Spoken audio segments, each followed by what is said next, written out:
Halo alkane की भौतिक गुणधर्म। हेलो एल्केन, सबसे पहले मैंने आप सभी को बता दिया था कि हेलो एल्केन्स होते क्या है। जब किसी एल्केन में से हाइड्रोजन को हटा करके और हेलोजन परिवार का अगर कोई भी सदस्य जोड़ दिया जाए, चाहे तो क्लोरीन हो, चाहे फ्लोरीन हो, चाहे आयोडीन हो, चाहे ब्रोमीन हो, कोई सा भी जोड़ दिया जाए तो उसको हम हेलो एल्केन्स के नाम से जानते हैं। ठीक है, अभी जुड़े हैं ईश्वर वर्ष, तो नमस्कार गुरुदेव, आपका स्वागत है केमिस्ट्री किंग चैनल में। हेलो एल्केन की भौतिक गुणधर्म, हेलो एल्केन्स के भौतिक गुणधर्म यानी फिजिकल प्रॉपर्टीज के बारे में बात कर रहे हैं।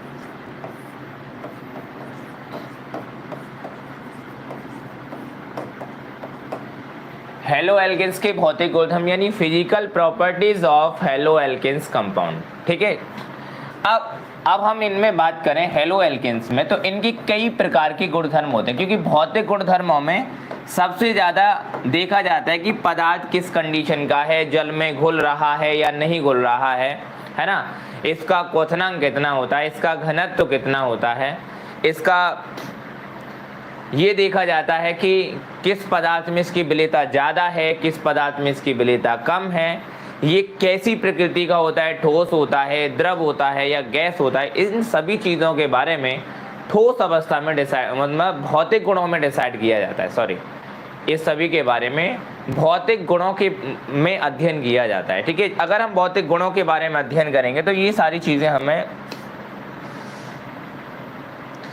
तो ये जो चीज़ें हैं ये हमें विशेष रूप से ध्यान में रखनी होंगी। ठीक है, सबसे पहला पॉइंट हम यही देने वाले हैं कि इनकी अवस्था कैसी होती है।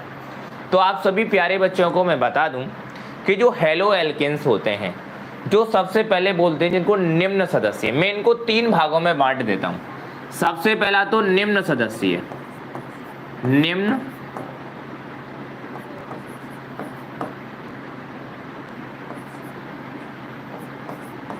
निम्न सदस्य, उसके बाद में उच्च सदस्य, उसके बाद और उससे भी अधिक उच्च सदस्य। ठीक है, तो इसमें आप विशेष रूप से ध्यान रखना कि कौन कौन से सदस्य वालों को जो है लिया गया है। तो 3 भागों में लिए गए, एक तो निम्न लिया गया, कौन सा लिया गया, निम्न, उसके बाद लिया गया मध्य और उसके बाद लिया गया उच्च। 3 सदस्यों में हमने डिवाइड किया।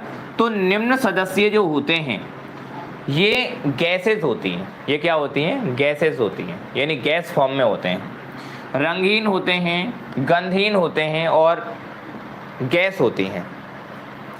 और जो मध्य वाले होते हैं यानी कार्बन 4 से ऊपर वाले, यानी कार्बन 1 से लेकर के लगभग कार्बन 4 तक के तो गैसेस फॉर्म में होते हैं। लिखूंगा, पहले समझा देता हूं।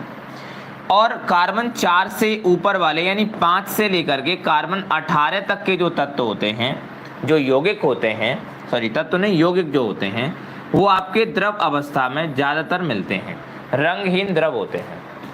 इनमें गंध नहीं होती है, कोई भी ऐसी विशेष प्रकार की गंध नहीं होती है। आप कहने लगे कि गंध होती है, गंध नहीं होती। और ये सभी चीज़ों के बारे में जो बता रहा हूँ वो कमरे के ताप पे होती हैं। किसके ताप पे होती हैं, कमरे के ताप पर। कमरे के ताप पर ये गैसेस फॉर्म में होते हैं, ये द्रव यानी लिक्विड फॉर्म में होते हैं। और उच्च सदस्य यानी कार्बन 19 से लेकर के जितने भी आगे होते हैं वो सभी मोम जैसे ठोस होते हैं। कैसे होते हैं, मोम जैसे ठोस, यानी एकदम ठोस होते हैं। परंतु आप जैसे मोम देखते हो, मोम का कोई रंग नहीं होता, रंगहीन होता है, तो वैसे ही इनका भी कोई रंग नहीं होता, ये भी रंगहीन ही होते हैं। तो ये मोम जैसे कैसे दिखाई देते हैं, ठोस दिखाई देते हैं। ठीक है, बिल्कुल क्लियर हो गया। पॉइंट को अब हम लिखना स्टार्ट करेंगे और समझेंगे भी, साथ के साथ लिखते भी चलेंगे और समझते भी चलेंगे। ठीक है, हेलो एल्केन श्रेणी के सबसे पहले हेलो एल्केन श्रेणी के प्रथम कुछ सदस्य,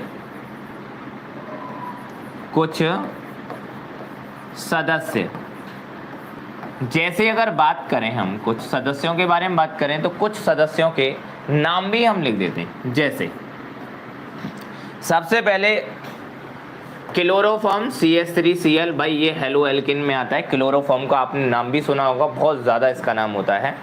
इसको क्लोरोमेथेन के नाम से भी जानते हैं, क्लोरोफॉर्म। रुक जाओ एक सेकंड, लिख देता हूँ, CHCl3, ये होता है क्लोरोफॉर्म।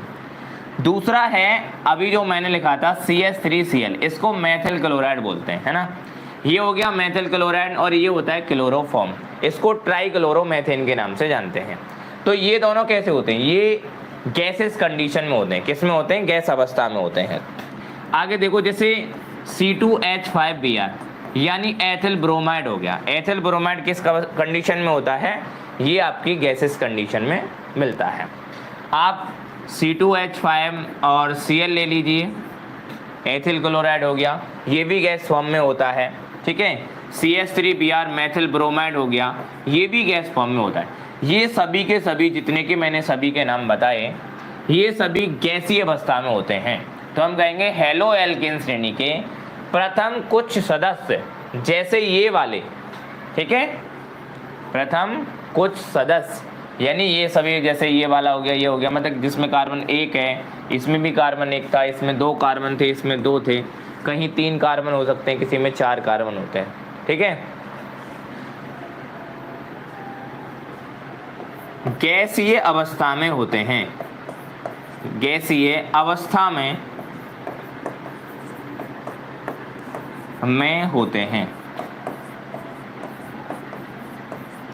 और रंगहीन होते हैं, और रंगहीन एवं गंधहीन होते हैं, एवं गंधहीन होते हैं। यानी ये आपके रंगहीन और गंधहीन होते हैं। कैसे होते हैं, रंगहीन और गंधहीन होते हैं और गैसीय अवस्था में होते हैं। यानी प्रथम जो सदस्य, जो निम्न सदस्य वाले होते हैं, वो आपकी गैसेस फॉर्म में पाए जाते हैं, रंगहीन और गंधहीन होते हैं, ठीक है। थोड़ा सा आगे की तरफ बढ़ जाएं तो सेकंड पॉइंट के बारे में लिखें। सेकंड पॉइंट, दूसरा पॉइंट क्या कहता है, कार्बन 4 से अधिक, आप कह सकते हो कार्बन 4 से कार्बन 18 तक के सभी तत्व के सभी यौगिक,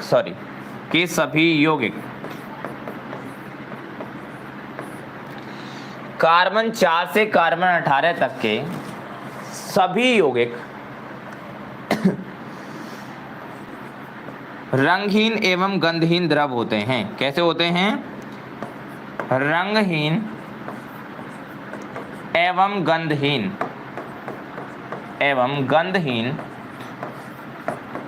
द्रव होते हैं। ध्यान रहेगा कि कार्बन 4 से लेकर के कार्बन 18 तक के रंगहीन और गंधहीन द्रव अवस्था में पाए जाते हैं। यानी इनकी जो कंडीशन होती है वो लिक्विड फॉर्म में होती है, और रंगहीन होते हैं, पानी जैसे दिखते हैं, तो उनका रंग तो आप पता ही नहीं लगा सकते, क्योंकि जब पानी जैसा होगा तो उसका रंग आप पता नहीं लगा सकते, ठीक है। तीसरा पॉइंट होता है इसका विशेष रूप से। थर्ड पॉइंट क्या कहता है, थर्ड भी समझ लीजिए। कार्बन 18 से उच्च सदस्य वाले हेलो एल्केन, किसके बारे में बात कर रहे हैं, हेलो एल्केन के बारे में, ठीक है। समझना अच्छे ढंग से, कार्बन 18 से उच्च सदस्य वाले हेलो एल्केन्स, जिनमें कार्बन 18 से भी ज्यादा होते हैं, जैसे कार्बन 18 हो गए, कार्बन के 19 हो गए, कार्बन 20 हो गए, तो वो सभी जो हेलो एल्केन्स होते हैं रंगहीन, पहले तो उनका रंग नहीं होगा, रंगहीन कौमा गंधहीन, उनमें कोई गंध नहीं होती, रंगहीन कौमा गंधहीन, एवं मोम जैसे ठोस होते हैं, एवं मोम जैसे ठोस होते हैं।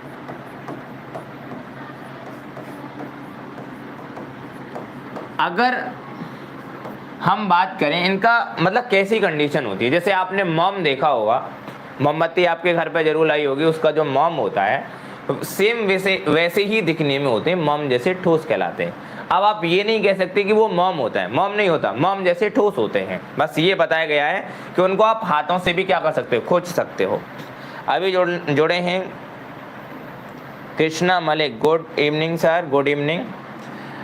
अब इसके बाद क्या है, फोर्थ पॉइंट की तरफ बढ़ेंगे। तो फोर्थ पॉइंट आपका क्या कहता है, देखो फोर्थ पॉइंट में हम देखेंगे, अभी हमने देखा इसकी अवस्था के बारे में कि कैसी कैसी अवस्था थी। कार्बन 1 से लेकर के कार्बन 4 तक के गैसियस फॉर्म में थे, कार्बन 4 से लेकर के 18 तक के द्रव अवस्था में थे, लिक्विड कंडीशन में थे। कार्बन 18 से लेकर के उच्च सदस्य आपके जो है मोम जैसे ठोस थे। सभी के सभी रंगहीन और गंधहीन थे, यानी इनकी कोई गंध नहीं थी और इनका कोई रंग भी नहीं था, ठीक है। वहीं अगर बात करें फोर्थ पॉइंट के बारे में, तो अब हम थोड़ा सा इनकी विलेयता के बारे में चर्चा करेंगे कि इनकी जो विलेयता होती है वो कैसी होती है, उसके बारे में थोड़ा सा हम चर्चा कर लेते हैं।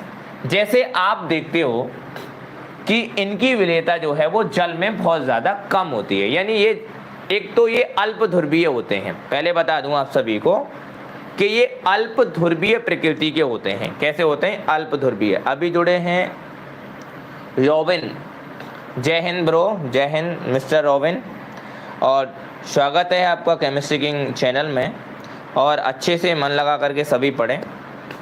तो सबसे पहले हेलो एल्किन जिनके बारे में बात कर रहे हैं हम, वो है हेलो एल्किन। हेलो एल्किन विशेष रूप से अल्प ध्रुवीय होते हैं। हेलो एल्किन अल्प ध्रुवीय प्रकृति के होते हैं, अल्प ध्रुवीय प्रकृति के होते हैं, यानी इनकी जो प्रकृति होती है वो अल्प ध्रुवीय होती है। कैसी होती है, ध्रुवीय तो होते हैं, बहुत कम होते हैं। अगर ये अल्प ध्रुवीय होंगे तो ये जल में घुलने वाले नहीं है।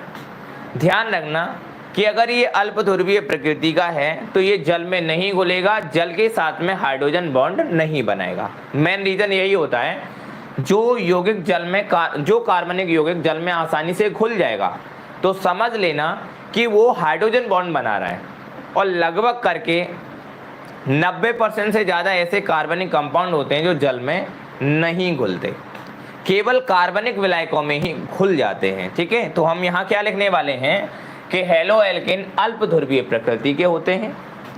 नंबर 5, हेलो एल्किन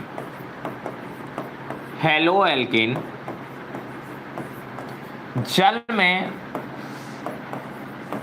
विलय नहीं होते, यानी ये जल में घुलेंगे नहीं, जल में विलय नहीं होते हैं। अब आप ये सभी सोच रहे होंगे कि सर अगर ये जल में नहीं घुलते तो फिर ये घुलते किस में हैं। भाई इनका रीजन होना चाहिए कि ये किसी ना किसी चीज में ये घुलेंगे तो सही, कहीं तो घुलेंगे। भाई अगर ये चीज है कि हेलो एल्किन जल में विलय नहीं होते, जल में घुलते नहीं हैं, तो ये घुलेंगे किस में।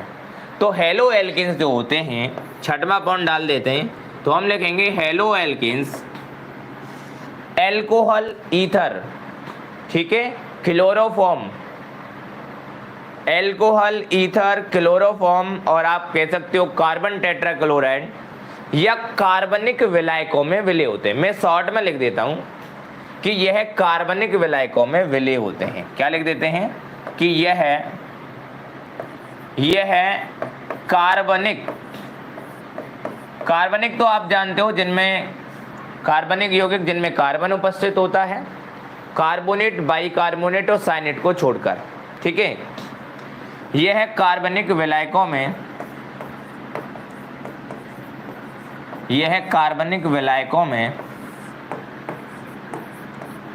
विलय होते हैं। आप ये भी लिख सकते हो कि पूर्ण विलय होते हैं। पूर्ण विलय का मतलब पूरी तरह से घुल जाते हैं, पूर्ण विलय होते हैं।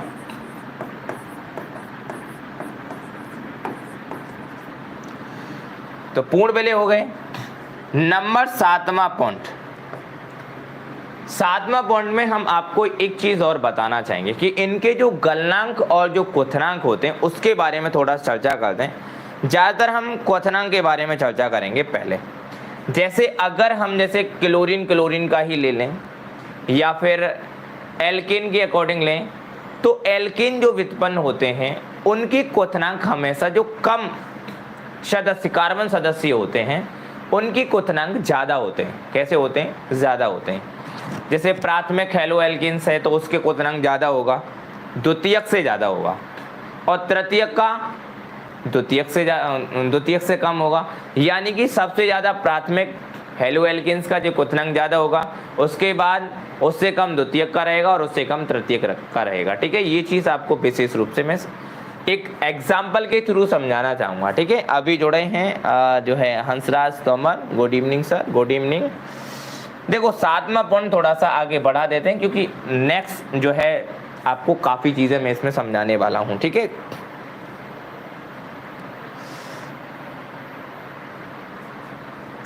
तो हेलो एल्केन्स के अणुभार 7वें पॉइंट में लिख देते हैं कि हेलो एल्केन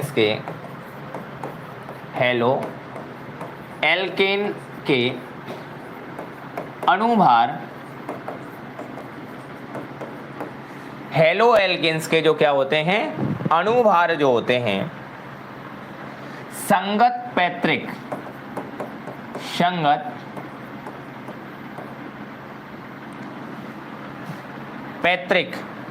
ठीक है, पैतृक मतलब जो पूर्व में सबसे पहले ज्ञात थे, जो यौगिक सबसे पहले हमें ज्ञात हो गए थे वो पैतृक यौगिक हो जाते हैं। तो हेलो एल्केन्स के अणुभार संगत पैतृक हेलो एल्केन से हेलो एल्केन यौगिकों से, ऐसे लिख देते हैं, यौगिकों से उच्च होते हैं। कैसे होते हैं? उच्च होते हैं। हम बात कर रहे थे क्वथनांक की, क्वथनांक में भी देख लो। अगर हम क्वथनांक में अगर एक्चुअली एक बार क्वथनांक के बारे में बात कर लें तो आप सभी को बता दूं जो हेलो एल्केन्स के जो क्वथनांक हैं, जैसे CH3Cl हो गया पहली कंडीशन, दूसरा आपका हो गया CH3CH2Cl। ठीक है, मैं इसके क्वथनांक आपको बताऊंगा, आप उससे ही समझ जाओगे।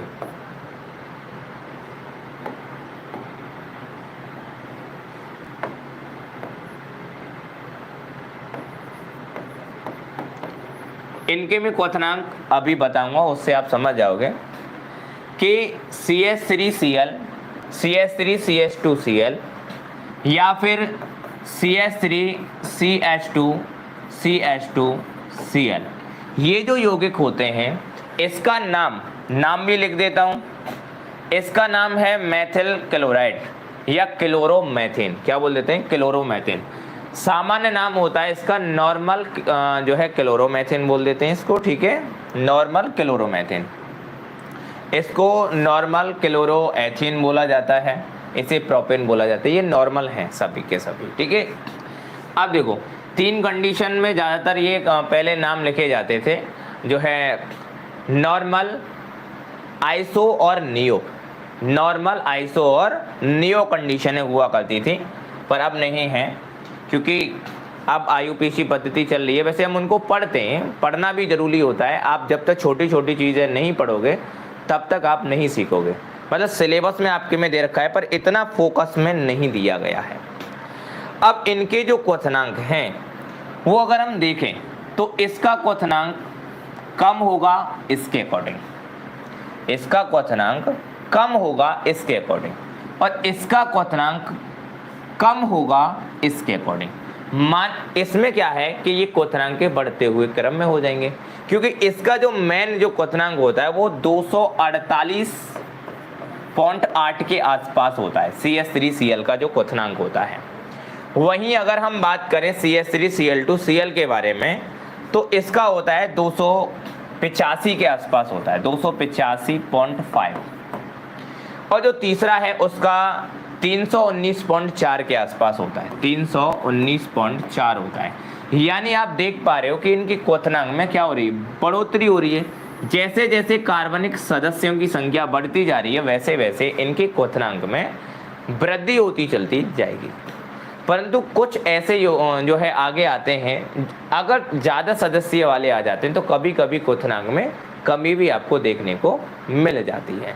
ऐसा नहीं है कि हमेशा बढ़ते ही रहेंगे, कुछ कमी भी हो जाती है कुछ आगे जा करके, ठीक है। अभी 9वें पॉइंट में, जैसे अगर हम प्राथमिक, द्वितीयक और तृतीयक हैलो एल्केन्स के बारे में बात करें, किसके बारे में बात करें, जैसे मैंने बताया कि प्राथमिक, द्वितीयक और तृतीयक हैलो एल्केन्स होते हैं, उनके अकॉर्डिंग इनके जो क्वथनांक होते हैं वो प्राथमिक का सबसे ज़्यादा होता है, द्वितीयक का उससे कम होता है और तृतीयक का उससे भी कम होता है। तो थोड़ा जिक्र कर लेते हैं। जैसे CH3 single bond CH, CH3 single bond CHBr, इसका ये क्वथनांक के बारे में बात करें तो ये वाला आपका द्वितीयक है। कौन सा है? द्वितीयक।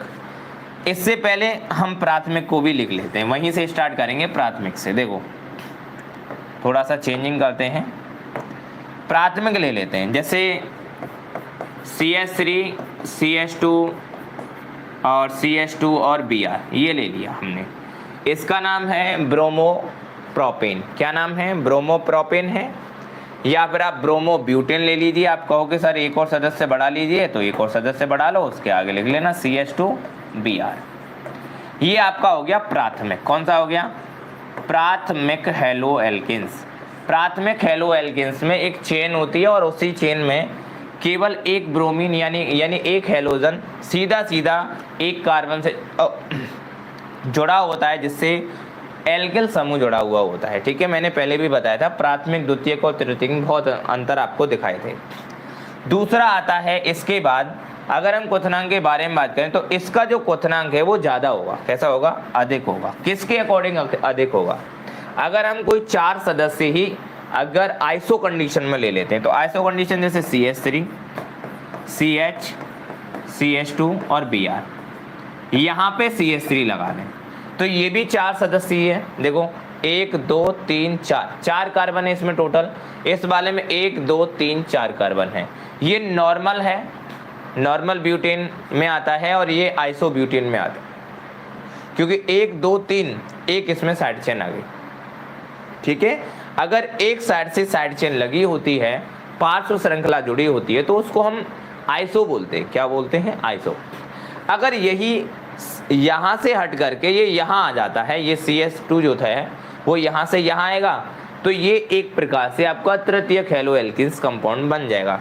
तो इसका जो क्वथनांक होता है, ध्यान रखना, इसका क्वथनांक जो होता है वो तृतीयक से अधिक हो जाता है। कैसे होता है? देखो समझो, CH3 single bond C single bond CH3 and single bond CH3 और यहाँ जुड़ गया Br।